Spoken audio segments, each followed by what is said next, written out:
Hi, good morning. I'm sorry we're getting started a little late. This public hearing is called to order. It was a rough transportation morning for some of us. Today's date is December 11, 2017. The time is now, does anybody have the time? 10:29 a.m. This hearing is scheduled to run from 10 a.m. to 12 p.m. I think we'll be done before that, but if not, everybody who's showed up here who wants to speak will have a chance to speak. My name is Diana Zalf. I'm the Associate General Counsel with the New York City Department of Health and Mental Hygiene. And with me is Peter Stiegelmeyer, who's the Program Coordinator for our Office of Veterinary Public Health Services. Okay, the purpose of today's hearing is to take comments to assist the department in considering a proposed amendment to the rules of the City of New York to add a new chapter, Chapter 5, for us regarding pet shops. A notice of intention to amend was published in the New York City Record on November 8, 2018, and the stenographer has a copy of that first page of that to include in the record of today's hearing. So a little bit of background. This is the second public hearing on a version of this rule. We had a prior version of the rule that was published in the City Record on January 21st, for which a public hearing was held on March 2nd of this year. Subsequent to that hearing, the department learned that the U.S. Department of Agriculture had removed from its website inspection reports that were relevant to compliance with the proposed rule. And moreover, many such reports remain absent from the U.S. Department of Agriculture website. Accordingly, the rule has been rewritten to take that change into account, and that's the reason for today's public hearing, is to obtain comments on this updated proposed version of the rule. So people were offered the opportunity to pre-register to speak, people who didn't pre-register, and we didn't have people pre-registered, but we do have people here to speak now, and so anybody who wants to have an opportunity to speak will have the chance to do that, and we'll start with the people who signed in to speak this morning. So, okay, so our first speaker, Kelly Metko, if you would come up to the microphone and start by stating your name and affiliation for the record, and then we'd love to hear your comments. Okay. Thank you for having me. My name is Kelly Metko, and I'm the New York City Faith Outreach Leader for the Humane Society of the United States. I also sit on the advisory committee of the Humane Society of the United States' Humane Generation Friends of Finn group, which is a group that eradicates puppy mills and helps put an end to buying pets in pet stores and promotes pet adoption from local shelters, etc. So we applaud the department for working to ensure that the New York City pet store law will be properly enforced despite changes at the USDA. The law requires pet stores to source puppies from the USDA Class A licensed breeders without certain Animal Welfare Act violations. Up until last February, pet stores and enforcement agents could access all the relevant inspection reports on the USDA's website. Then the USDA removed those inspection reports from the website entirely. Now many reports are back up, but all relevant information is redacted, rendering the reposting of these reports meaningless. As the proposed rule indicates, pet stores will need to take extra steps to ensure compliance with the current law now that breeders' citation histories are not readily available on the USDA website. Requiring pet stores to obtain an affidavit from the breeders they source from attesting that they have not received the citations listed in the pet store law will likely help both pet stores and enforcement agents ensure compliance. We suggest making clear that along with the affidavit, pet stores must also obtain from the breeders copies of all USDA inspection reports received over the last 3 years, and information in those reports must not be redacted. This requirement to send reports appears in the checklist of required documents in the proposed rule, but it is not specified in the text of the rule. It is crucial that the breeders send these reports to the pet stores and that the pet stores make them available to enforcement agents so that compliance can be verified. It is also crucial that breeders be required to send all of their inspection reports rather than cherry-picking clean reports. Licensed breeders receive a copy of each unredacted inspection report from USDA, so it will not be difficult for them to provide copies. New York City's pet store law is a step in the right direction, and it's very encouraging that the department is working to enact rules to help enforce it. Yet New York City puppy-selling pet stores remain a problem, and the vast majority of the city's residents want further reform. The Humane Society of the United States regularly receives consumer complaints about the New York City pet stores on our puppy mill tip line. Last July, we released an undercover investigation of a high-end boutique store called Chelsea Kennel Club that went viral, resulting in outcry from the New York City residents. The investigation revealed that the store was filled with sick puppies, consumers were misled about puppies' health, puppies were delivered in large numbers on trucks from known puppy mill states, often already showing signs of illnesses, and employees mistreated puppies by swatting at them, lifting them from their necks, and yelling at and shaking them. It is crucial to note that there is nothing unique about this particular pet store. It was chosen because it had a job opening. Plus, a truck driver delivering puppies to the store told the investigator he also delivers puppies to a number of other puppy stores in the city, indicating these stores are also likely filled with sick puppies from puppy mills. In sum, we are grateful to the department for doing what is in its power to regulate selling pet stores within the confines of the current law and for continuing to hold regulated pet stores accountable, regardless of the removal of inspection reports from the USDA website. We will continue to be a resource to the city, helping any way we can to make this great city more humane. Thank you so much for your time. Thank you.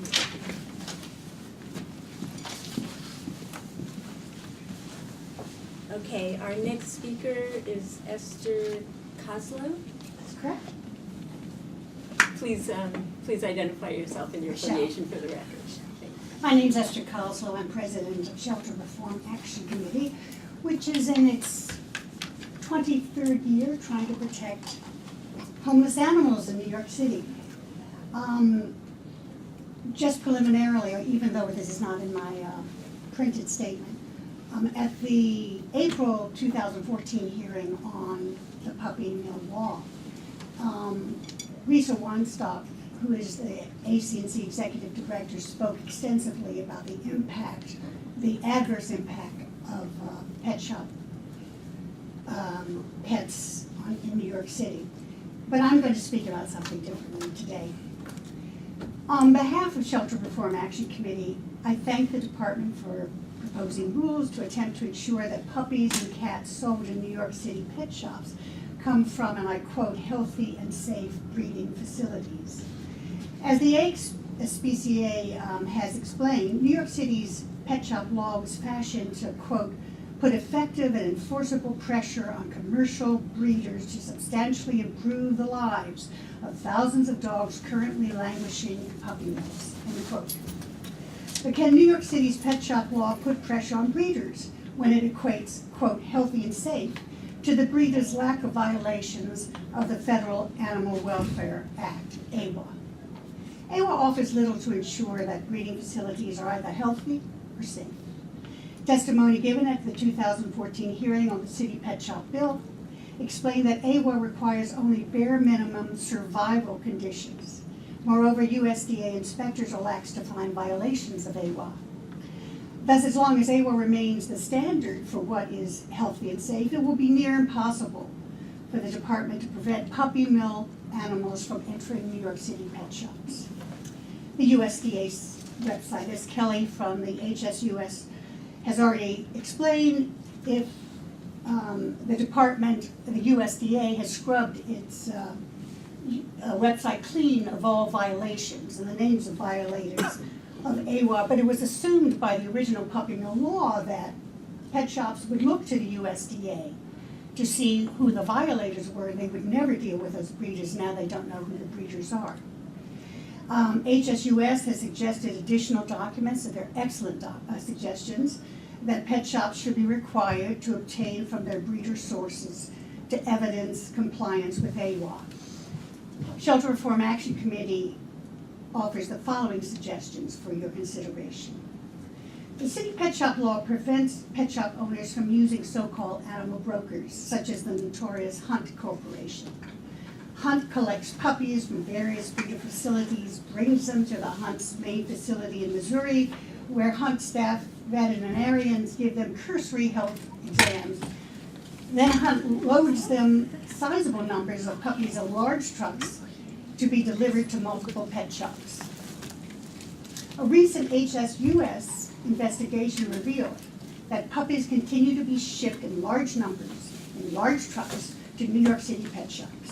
Is it possible that breeders continue to use animal brokers at least to provide veterinary and transport services for animals destined for New York City pet shops? We urge that pet shops be required to secure affidavits from their breeder sources that the veterinarians they use and the transport providers they use have no affiliation with the sale and delivery of animals to pet shops. They have no affiliation or financial arrangements with animal brokers. We want Hunt brokers, Hunt Corporation and similar animal brokers out of this picture completely.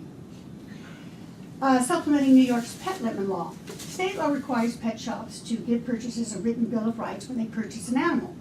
The law allows consumers to return sick or congenitally ill animals to pet shops within specified time periods and to get their money back.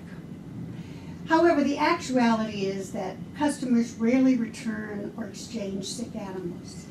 And that's because, and the pet shops rely on this, most purchasers quickly become attached to their animals and may end up spending thousands of dollars in vet bills trying to nurse them back to health. Accordingly, in order for the department to be apprised of any and all purchaser complaints about pet shop animals, even if these animals are not returned, we suggest the following. Pet shops prominently display a poster of the pet lemon laws with added language that purchasers should report any complaints to the department. I know that on the pet shop hotline that HSUS has, they report to HSUS. They should be reporting also to the Department of Health. Pet shops must promptly notify the department of all customer complaints regarding the health of purchased animals, even if the pet shops believe those complaints are bogus. Pet shops must promptly report to the department all animals returned by customers and all animals euthanized by the pet shop and the reasons why. As long as AWA remains the litmus test of a qualified breeder, the department will have difficulty ensuring that pet shop animals come from, quote, healthy and safe, end quote, breeding conditions. However, we're confident that if key documents are collected by the department from pet shops and pet shop customers then the department can establish that AWA is an unworkable standard. Then our elected representatives will have no other choice but to create a viable solution. As has happened in other states and major cities, the only solution may be to restrict pet shops exclusively to the sale of rescued animals. No more commercially bred animals. Thank you again for allowing Shelter Reform Action Committee to offer its comments and suggestions on the department's proposed rules. Thank you very much. You're welcome.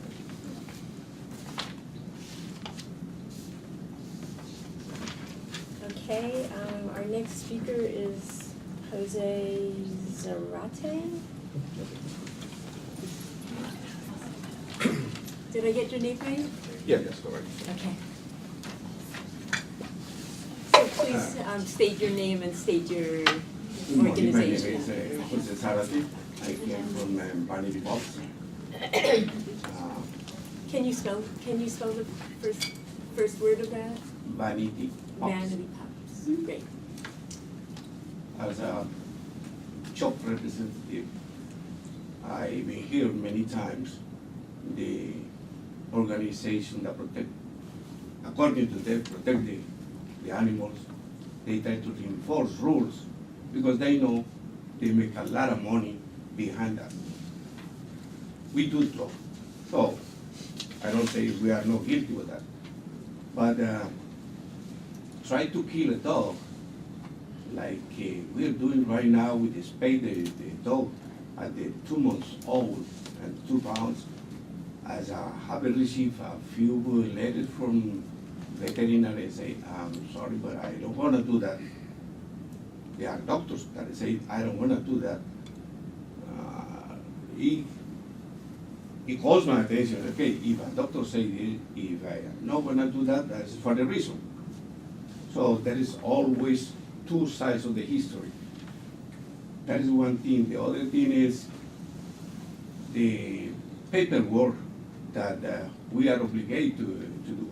I am proud to say I have a program that any inspector can, and everything is in order. We comply with the regulation. We are ready to follow any rule that can, but there is some things that we have to consider. If we're gonna, many of the people they want to buy a dog, is people they want to buy a puppy. They don't want to buy an old dog. Old dog, just go to any organization, but what is the answer for those customers? Hey, all what they have is big dogs, and I don't want a big dog. That is why we exist. Doesn't mean to try to kill us. We are not the bad people. The bad people who really doesn't care about the dogs. So what is the real problem for the New York City? I think that most of the big problem for the New York City is the big dogs, not the tiny ones. So we are attacking everybody. With the website, yeah, that was shut down. We received the letters from the breeders, and we keep in our records. But there's a lot of paperwork. It's already, everything is digital. We live in a digital world. Why we have to have a huge amount of paperwork when everything is digital? I can't understand that part. Yes, we have the copies, but there is one copy to keep in the, when the puppy came in, another copy that goes to the customer, and another copy that goes in our contract to keep it. That's just 3 copies for one paper. They say there has to be a report for the 1, 2, 3, 4 years. 1, 2, 3, 4 years, meaning that one single contract for only for the USDA report, they need to add 12 more pages. Okay, where is the big organization that is saying save the world, save the planet? We are using a lot of paper that we don't need it because we live in a digital world. That is the easy way for any inspector is you have more access to the USDA website than we do. Just confirm that we presented to you that's true. Don't make us many and many and many papers. And there is 2 papers that say, what is your name? My name is Jose. And then they have to say a paper that say, what is your name? I have to say Jose. And another paper telling me that Jose, and another 3 papers that say Jose is good, good, good. Why reduce that one is, we asking for the affidavit. If the affidavit of the person is swear by the public notary, why we have to ask again if you are doing good or no? I need to see your background. It's more easy to buy a gun to kill 100 people than to buy a dog today in New York City. It's unbelievable. It doesn't make sense. If I have the affidavit for me, it covers the report. Because if no, I am do a false statement. That can be against the pet shop or against the breeder. So we are making a lot of paperwork, and the time frame for us to sell the dog is a short time, and that's what the people expected. Simple. We got all the regulation, we got everything, and when we have asking more and more and more, what the people are doing right now? They drive 5 minutes away from us, and there is no single regulation. So right now, our business have been dropping more than 50%. But guess what? People are still getting dogs. From where? They go to New Jersey, they go to Pennsylvania, which one is the worse than Missouri. And I haven't heard mention over here Pennsylvania as a puppy mill. I mean, here is a Missouri, because there is no organization in Pennsylvania. But there is a lot of breeders. They have absolutely no single record. And those are the dogs that are coming to the New York City. With us, New York City, they have every single record that every single dog that came to the city through us. So it's easy to regulate. Right now, you see a dog in the street, losing, you check out the microchip, you know who is the owner. Mr. If the dog is buying outside, I'm gonna ask you there to is no wrap way. up your comments, which we try to keep the comments to 5 minutes, and I think you've had that, but I thank you very much for your Yeah, no, I comments. understand. They speak for longer time, I can make If it there's short. something particular that you feel like you You need could to send say a- that you No, haven't this said is yet, you too can add many it in. paperwork, and they require more paperwork when people are getting the dogs with no papers at all. And New York City has no, that's the worst part. New York City has no collection at all.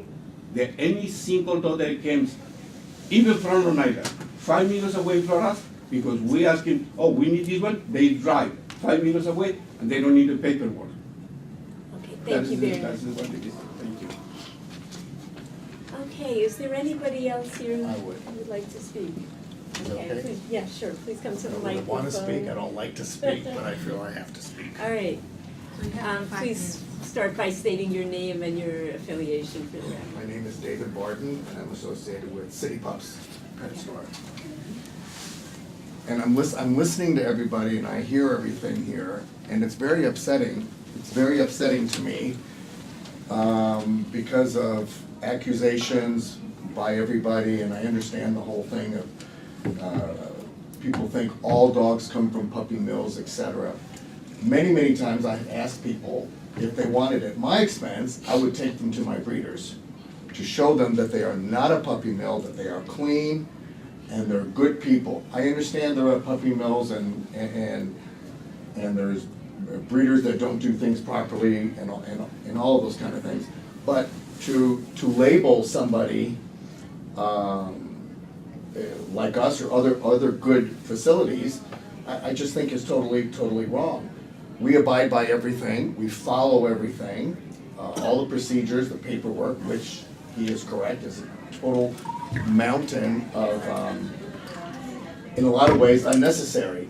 A lot of people are not aware that along with the pet stores comes all people that buy from pet stores. They use all the veterinary facilities in the city, which many have opened, and which I've talked to at least 5 of the veterinarians, probably more, and more than 50% of their business comes from the sale of dogs at pet stores. Boarding, daycare, mom and pop shops, food, everything comes from the pet stores. I agree, if a pet store is not doing what they're supposed to be doing, I understand they shouldn't be there. But if they are doing everything they're supposed to be doing, and they are following all the rules and the regulations, just because people get animals from a breeder, does that mean that every single breeder is a puppy mill? Also, all the shelters, where do all the dogs come from? You don't see dogs walking around the streets in Manhattan or anywhere else. They're trucked in, it's a business, they're sold, and all of the people that a lot of these rescue groups, as an example. I mean, I've been really investigating a lot of rescue groups that go to dog auctions, buy dogs, breed them, hide behind tax shelters, and sell the dogs. So all of these things together,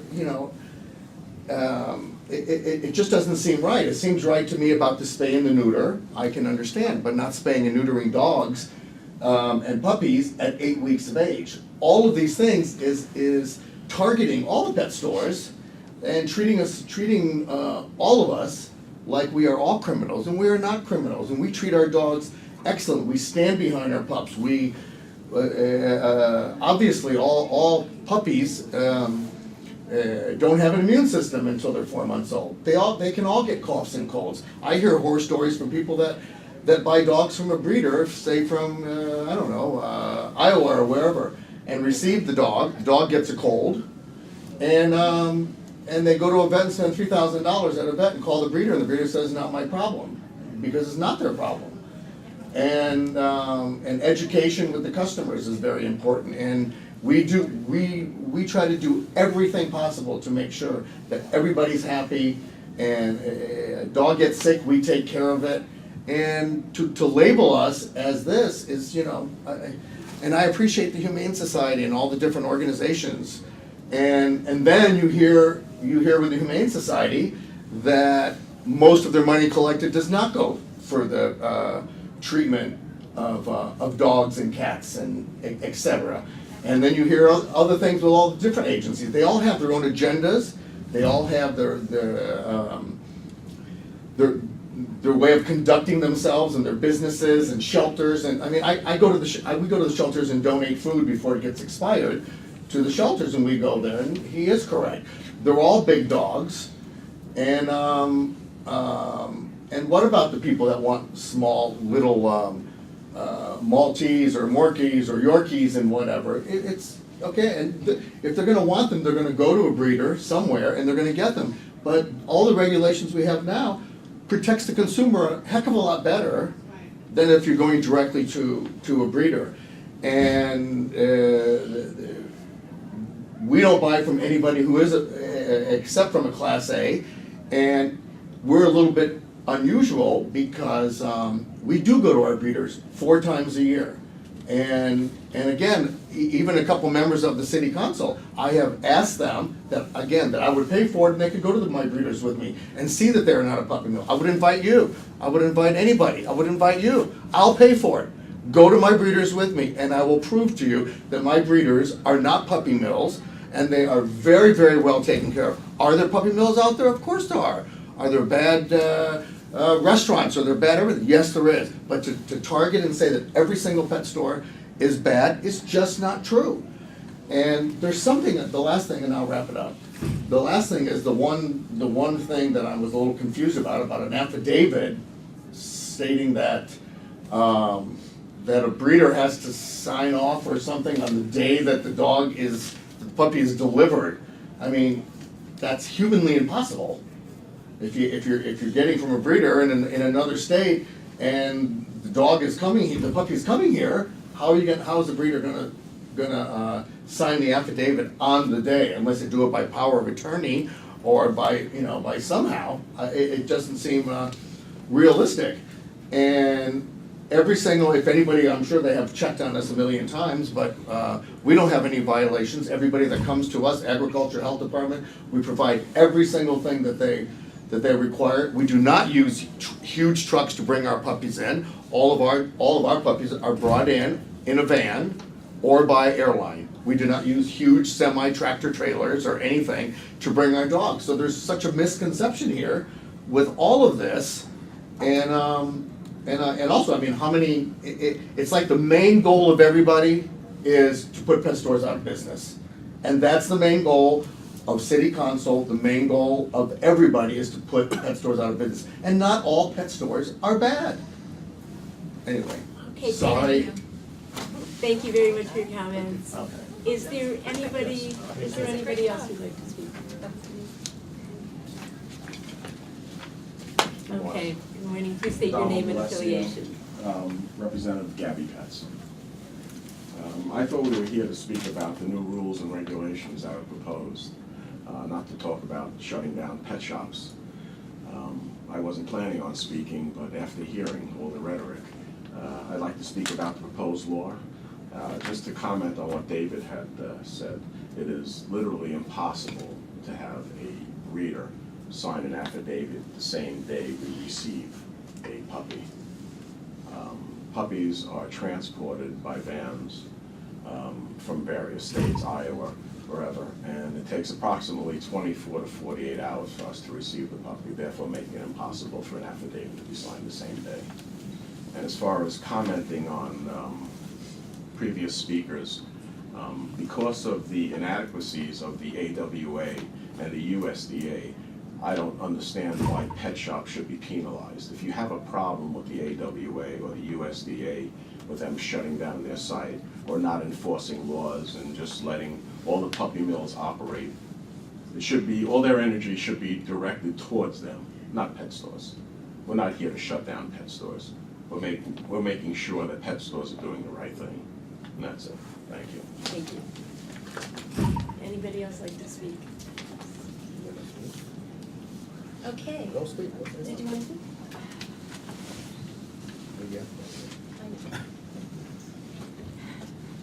And she never speaks in front of anybody, No, ever. My name's Holly Hemingway, I'm with City Pups. And ladies, we are good people. We have healthy dogs. Things sometimes happen to puppies, as we all know. As David mentioned, their immune systems are not really complete with all the vaccinations until they're 4 to 6 weeks old, or months old. Things sometimes happen. I'm not saying they happen often, but sometimes they do, and that's life. And I'm sure with the shelters they happen too. I know they do. So it's just life.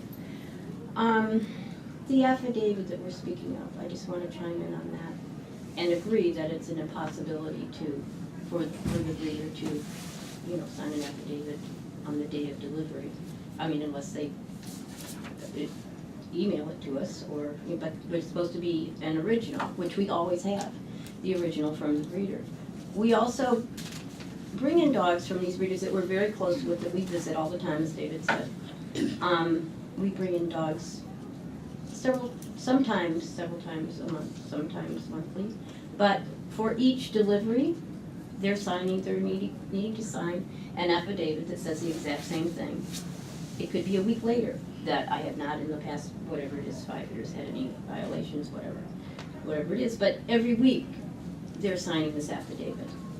And it's just something that's extra paperwork for everyone, that if a breeder has a license, and it's a bona fide license, and they do sign this affidavit, let's say maybe once every 6 months, that they have not had any violations. Of course, their license would have been taken away from them if they did have these serious things. It would just be easier on all of us, but I know that's not the mission of the health department, make things easier, and that's fine. I just want everyone to recognize that there are regulations put on us as if they were put on criminals. We're not criminals, and we're abiding by all the regulations of the health department, and we're happy to. We have all of the inspection reports available to our customers for every dog, and it's kind of heartbreaking, having been in this industry for so many years and doing the right thing, because we wouldn't do it if we weren't doing the right thing, and being attacked for literally being a criminal. So I just wanted to say that it's just heartbreaking, because we do a good job. Thank you. Okay, thank you for your comments. Anybody else want to speak? Okay, we're gonna adjourn the hearing. Do you have the time? It's, Okay, it's 11:02. We're gonna adjourn. We'll come back shortly before 12 o'clock just to see if anybody else has shown up who wants to speak. I don't anticipate that they will. Usually that doesn't happen, but we are gonna come back at that point. This is a hearing, or I don't understand exactly what this whole. This is a public hearing when there's a proposal for new rules that we're proposing to bring into effect. We hold a hearing. We're required under law to hold a hearing. That's a public hearing where people can make comments. So this is not a voting day or this or that, it's just a hearing of. This is an opportunity for people to make statements and provide input. Thank you. People are also the opportunity to provide written comments. And that's all then things that we take back and take into consideration before we put out the final version. I just wanted to also. Hi, okay, the time is now about 11:03. We're back on the record.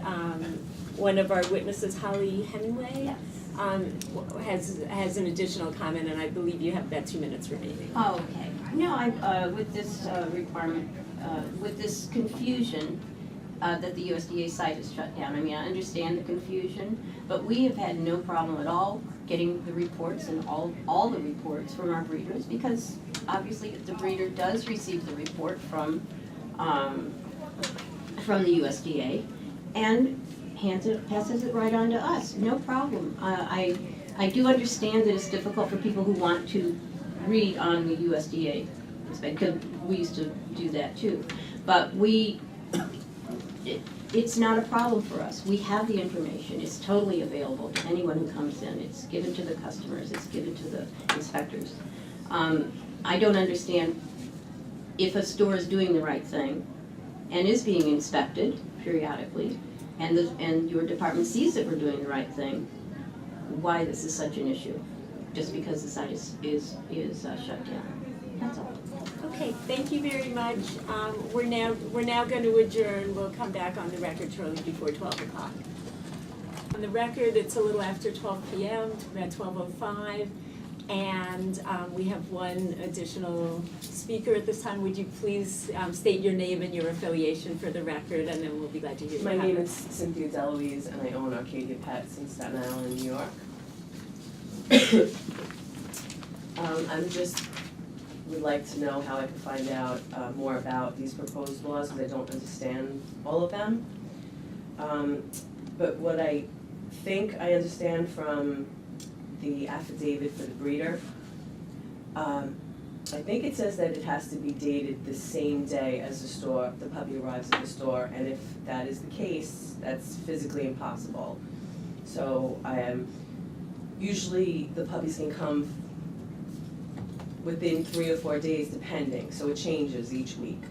And the breeder is not gonna know in advance. So we definitely need at least a 5-day period, please.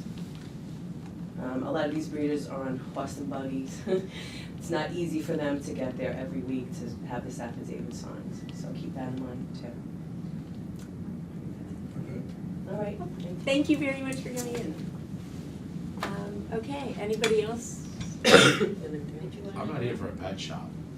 What are you here for? I have a hearing date for violations. Oh, okay, I think you're, but we'll talk about that in a minute. Okay, this hearing is now, this Am public I in the hearing is wrong now room? concluded. Yeah, I think I was.